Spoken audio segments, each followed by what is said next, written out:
ঘুম থেকে জাগ্রত হয়ে অজু ছাড়াই এই দোয়াটি পড়ুন। আল্লাহর কাছে হাত তুলে যা মুখ দিয়ে বলবেন আল্লাহ তাআলা তাই কবুল করবেন।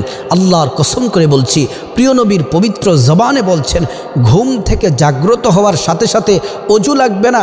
এই দোয়াটি পড়ে আল্লাহর কাছে যদি আপনি সম্পদ চান, সম্পদ দিবে। আল্লাহ তাআলার কাছে যদি সম্মান চান, ক্ষমতা চান, সব দিবে। যা বলবেন আল্লাহ তাআলা তাই কবুল করবেন।